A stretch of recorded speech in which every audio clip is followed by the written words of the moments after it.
This is the stone alley of Mecca, a square house around which the heartbeat of the world stands still, a city that never bows its head. Can you hear it? Something is coming from the south. Not lightning, not rain, not a trade caravan. This is that strange army with the insignia of Abyssinia on its flag and with animals on their backs that the Arabs have never seen before. Yes, these are the armies that came to destroy the house of Allah. This is the story of the elephant army. This is the story of Surah Al-Fil. This expedition was led by one man, a ruler blinded by greed, pride, and violence, governor of Yemen, Abraha al-Ashram.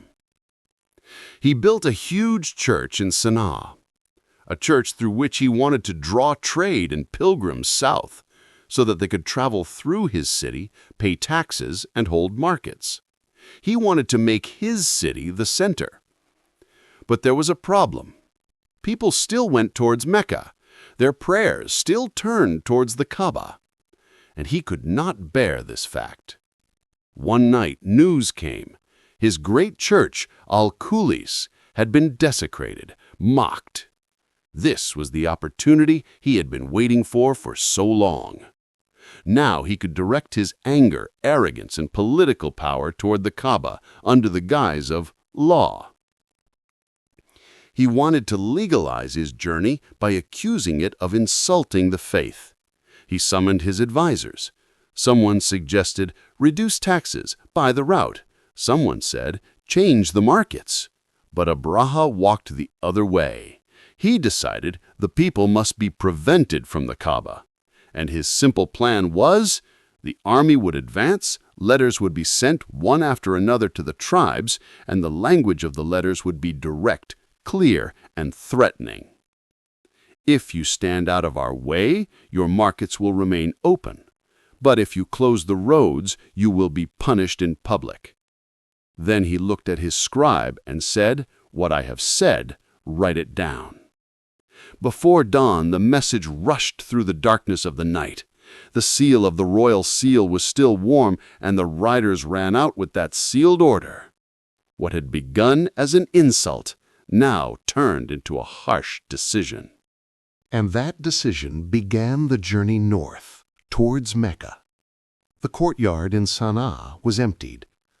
The horses were prepared, and the couriers set off on the northward journey without delay. The letters were running ahead of the army. At every way station, every well, every resting place, the letter was read out. Your market will remain open if you stand aside, but if you disobey, you will be punished publicly. The people were calculating. Why should we risk our business?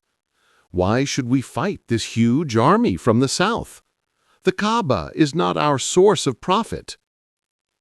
In this way, many tribes cooperated. Some replied politely. They would not interfere.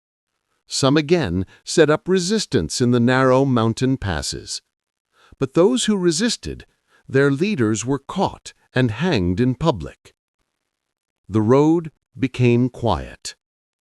Then hostages were taken from the leading families of each settlement, so that no one else would dare to resist. A local guide was forced to walk ahead, because he knew the valleys, the passes, and the usable crossings best. The march continued at a steady, uninterrupted pace. And the merchant caravans, who moved faster than the army, spread the news. A large army has set out from Yemen, bringing elephants, marching with flags raised. Many tribes abandoned their path on hearing the news. The cities towards which the army was advancing, before the army reached them, those cities would decide, should they resist or surrender? The merchants from the south were saying, everywhere the same scene, a huge army, a line of elephants, the proud march of Abraha under the flag. Some tribal chiefs tried to stop them. They were punished in front of the houses of Mecca. This news reached the chief of the Quraysh, the Prophet's grandfather, Abdul Muttalib. He was the guardian of the Kaaba. He called the elders to his house and gave them clear instructions. Move the women and children to the mountains. Close the markets. Close the shops. Keep no weapons in the houses. There will be no fighting in the Holy Land. Then people from every tribe came towards the Kaaba. Men, women, old and young. Some had tears in their eyes. Some had supplications in their hands. Some had low voices, but firm. Prayers spread from one circle to another, like a collective breath. O Allah, Lord of this house, protect your house yourself. Mecca remained steadfast, unwavering. They would not turn the holy place into a place of war. Now wait, what would the invader do? By noon, Abraha's army reached the outskirts of the Meccan valley. The soldiers suddenly captured the animals grazing there, and among those captured was Abdul Muttalib's camel. The news reached them with lightning speed. The shepherds ran from the edge of the valley and said, "Your camels have been taken." But Abdul Muttalib remained calm. He said again, "Do not bring any weapons near the house. There will be no war in the Holy Land. Everyone stay in the mountains." Then he alone, unarmed, advanced towards the army camp to demand the return of the camels. Standing in front of Abraha, he said, "My camels have been taken from the valley. I want them back." The court around him was silent. Abraha stared in surprise. "I have come to destroy the Kaaba, and you have come to ask me for camels. Aren't you worried about the Kaaba?" Abraha said in surprise, "I have come to destroy the Kaaba, and you have come to ask for your camels." Abdul Muttalib said in a calm voice, "I am the owner of the camels. The camels are my right, and the Kaaba also has a Lord. He will protect his house himself." A silent dignity descended within the tent at his words. His pride, his faith, all were made clear in one sentence. Abraha gestured, "Give back his camels. But know this, I will destroy the Kaaba." The camels were given back. Abdul Muttalib returned towards Mecca. He told the people, "Everyone will stay near the mountain. Do not take up any weapons on the Holy Land. Seek protection from Allah, and leave the responsibility of the Kaaba to the Lord of the Kaaba." That night was strangely quiet. The city was silent. The houses were empty. People were on the mountain, waiting for Allah's mercy. On the other hand, the army was ready before dawn. The great elephant Mahmud, who was placed in front of the army, was wearing armor. His legs were tied with ropes, and the high shields were raised before him. As soon as the first light of Fajr appeared, the Meccans stood on the mountain and prayed, and the army, raising their shields, reached the edge of the valley. The commander gave the signal. The rope was pulled, the whip was raised, but Mahmud remained standing. He did not move a single step towards the Kaaba. Instead, he knelt down and sat down again. The soldiers were surprised and checked again whether the chains were in place, whether the armor was in place. Mahmud's trainer was called. The signal was given a second time, but this time it was the same thing. Mahmud refused to go towards the Kaaba. They changed directions and checked. Towards the east, the elephant walked a few steps. Towards the west, it moved slowly. Towards the south, it moved without hindrance. But when it was turned towards the Kaaba, the elephant fell to the ground and could not get up. The trainer showed again and again. The elephant would go in all other directions, not just towards the Kaaba. The expressions on the commanders' faces changed. The plan collapsed. So much power, so many troops, but not a single animal could take the first step towards the Kaaba. The Meccans watched the scene from the mountainside in wide-eyed amazement, unarmed, unresisting, yet still maintaining the dignity of the Holy Land. The army had crossed the desert, all prepared, all orders clear, but not a single creature could stand against the house of God. The limits of strength were then revealed, when the earth itself said no. The soldiers were ready to try again, and at that moment, the real final act from God took place. God changed the morning. This was God's command. This is how He protects His house.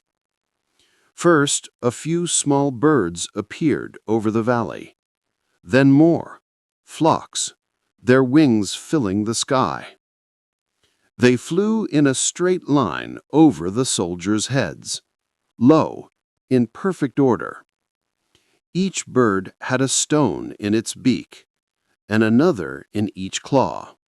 3 small stones in all. As the birds crossed the line, the stones began to fall. One stone hit a shield.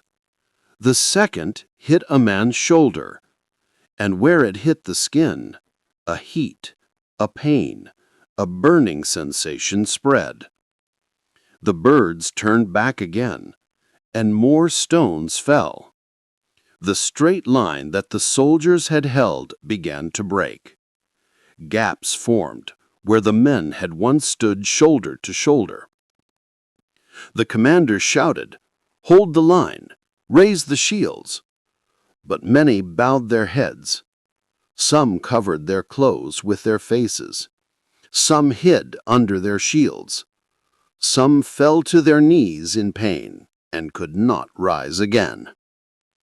No swords came out of Mecca. No spears came down from the mountains. The people sat only praying, leaving the holy ground free of blades. The help of Allah was coming, which no tribe or army could stop. The birds flew for the last time and dropped all their stones. Where they fell, people could no longer stand. Those who tried to stand collapsed. Those who tried to run fell on the southern road. No one from Mecca pursued them. No knife, no weapon. The judgment of that day was completed by Allah's command. Most of the soldiers of that day died in the valley. Many of those who tried to escape died on the way. None could reach the first well. None could not drink even after reaching it. No one returned healthy. Witnesses later said, "Where the stones had struck, the flesh had burst. The wounds had spread. The bones were broken and weakened. The people were melting to the ground." And Abraha, who had set out for Mecca with pride, had to be carried at every station. His body was breaking down. His chest was crushed. And finally, he died near Sunnah with a tragic, humiliating end. He could not even stand before the house he had sworn to destroy. No sword was drawn in Mecca that day. People thanked Allah and kept the Holy Land free from war. When the valley was calm, people came down from the mountains. Shops opened, Water was shared, thanks and tears mixed together. The story of the army gradually turned into whispers. And in that same year, on that same path, another story began. The year of the elephant. A child was born in Mecca, whose arrival would change the whole world. In that same year, known in history as the year of the elephant, a child was born in Mecca. This child was born in the Banu Hashim tribe, from among the children of Ismail alayhis salam, the descendant of Abraham alayhis salam. His father, Abdullah, had died before he could see him. His mother Amina bint Wahab held him close with love and affection. The news of this glorious birth quickly reached his grandfather, the custodian of the Kaaba, Abdul Muttalib. He came to see the newborn and took him in his arms. When people asked, "What did you name him?" he repeated it in a loud voice so that everyone could hear. Muhammad, meaning, the one whom people will praise, whom Allah has also praised. The people of Mecca remembered two events that year. One, Allah had miraculously saved the Kaaba. And two, Muhammad, peace be upon him, was born. The child grew up in the love of his mother and grandfather. Normal life returned to Mecca. The markets opened, crowds gathered at the wells. But people could not forget the memory of that year, that miracle. Some accounts say that 7 years had passed since the year of the elephant. Some say 10. But the Arabs still remembered the power of Allah. But over time, many forgot. When the people of Mecca began to argue about the Quran, Allah sent down a short surah to remind them, Surah Al-Fil. In the name of Allah, the most gracious, the most merciful. Have you not seen how your Lord dealt with the companions of the elephant? This is not a story against a story. It is a reminder against arrogance. It declares, the house has a Lord, and He protects His house. Now don't just listen to the surah, take its lessons. The Kaaba is not an ordinary house. Allah has honored this house. Whoever honors it is exalted. Whoever transgresses is abased. This lesson is not just for the Kaaba, but for our daily lives as well. Allah has created a sacred boundary around everything: your prayers, your righteousness, your honesty, your family's rights. If you respect that boundary, Allah protects you. The event of the year of the elephant was not just a miraculous victory. It was a declaration. Arrogance is broken, power is destroyed, but Allah's decision is unwavering. He destroyed mighty armies with small birds and small stones. So, do not make your plans into gods. Plan, try, but keep your heart humble before the Lord who changes plans. If you take only one sentence from this story with you, let it be Abdul Muttalib's balanced declaration. The camel is mine, and the Kaaba has a Lord. He will protect its house. Before a test, before answering in anger, in a moment of crisis, do what you have to do, and the rest is in Allah. The Quran says, "Have you not seen, O Prophet, how your Lord dealt with the hosts of the elephant? Did He not make their plan misguidance? And He sent against them birds in flocks, and threw at them stones of burnt clay, and made them like straw to be eaten."